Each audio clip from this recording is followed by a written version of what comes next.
Leo ndio maneno ya chai tutazungumza. And we are here the whole day. Hakuna haraka. So please let us look, tell us what we need to do.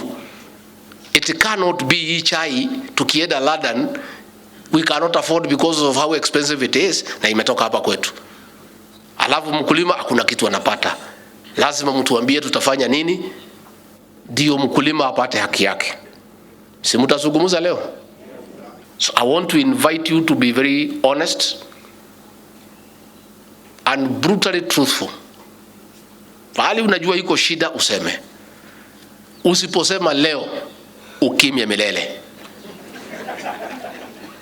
This is the last conversation we are going to have about this tea. We cannot every year tunaongea nini museme leo. Mutasema? And I want to assure you, like we did in coffee, ile yote mutasema tutarekebisha sheria na rais na mimi na waziri tutafuatilia, it will happen.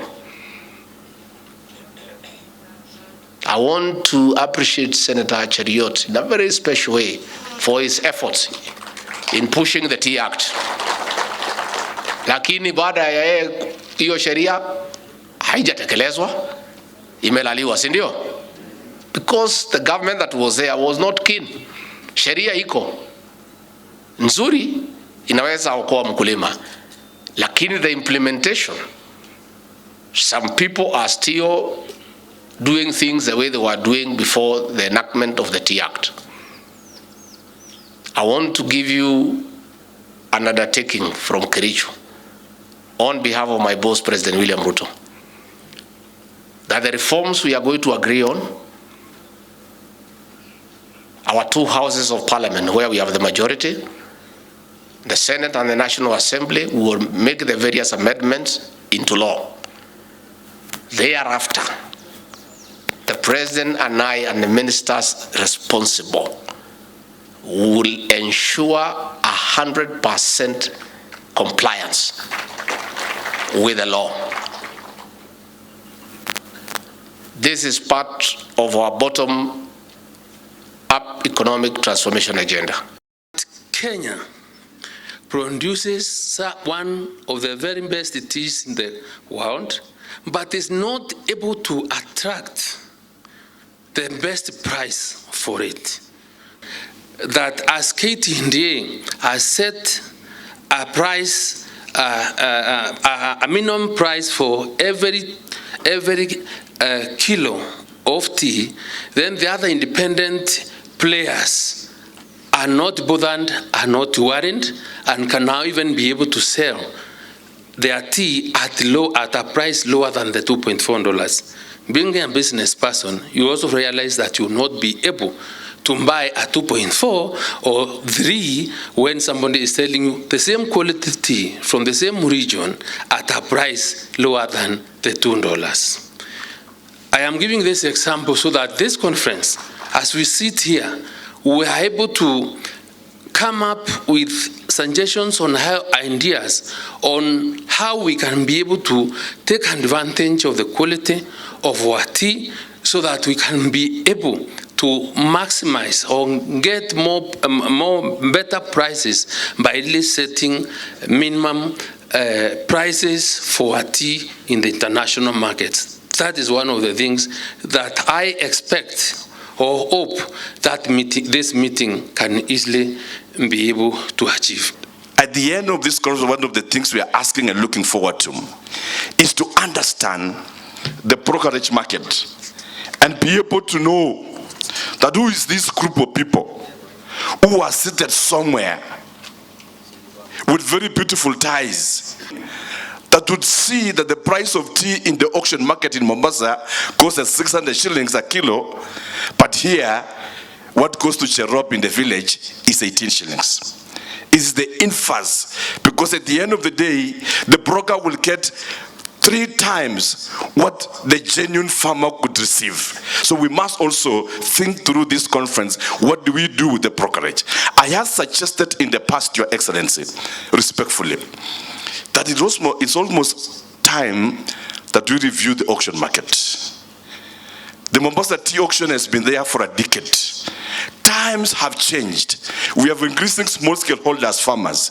And I had proposed, and I still propose today, that going forward we may need to think if we can have an auction center within these devolved regions and be able then to stop and cut cost of transport and all that comes along. This conversation by we started a few years ago, bado hatuja achieve what we set out to do. When we began this conversation, there are many things that we heard from farmers, and I'm sure even today, wakati wakulima watapewa nafasi, wataongea yote ambayo iko kwa moyo yao. Lakini kusema tu, Your Excellency, we still have a lot of work ahead of us. We know where the problem is, and we know also partly what the solutions are. But let's be gathered here today and take stock of the things that have happened, the journey that is ahead of us. Ili, you know, the heart of our conversation as a Kenya Kwanza is that we say it's a bottom-up approach to issues, going back to the very basics. Our wakulima wetu that are here are at the bottom of the pyramid.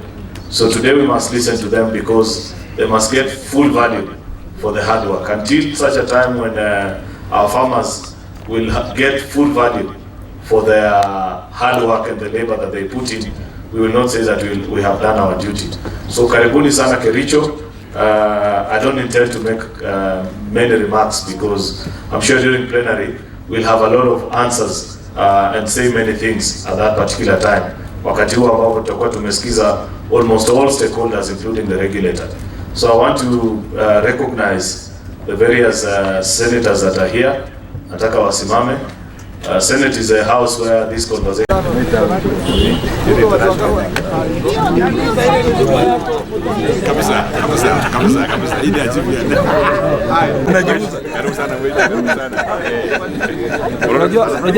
wewe na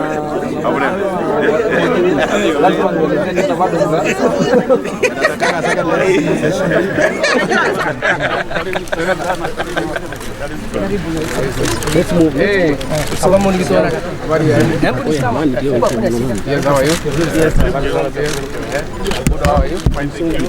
Yes, PG. Karibu sana. Mama. Karibu nyumbani Kericho. Asante sana. Hey. Chogea wala. Hey, karibu. Bali hapo baita huko na wako hapa.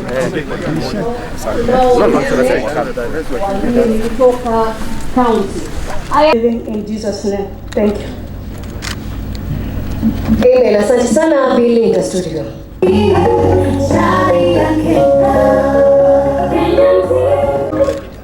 Nao wanasema ni majani mawili na chipukuzi yake, na bila shaka ni hadithi ambayo imeelezwa kwa maarufu zaidi. Ya kaunti ni furaha vile vile.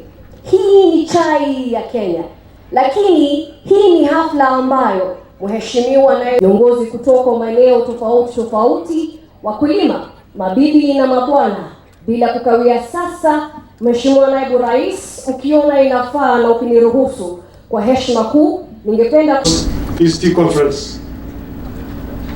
It means a lot to us. Nafikiria kwa wafanyabiashara wetu, this is one of the greatest weeks of their times. A safe place, Kipsigis people are good people, and they will welcome you around. Your Excellency, this is a very important. Your Excellency, before I made my for KTDA, chai trading, so I understand a bit of what you are discussing.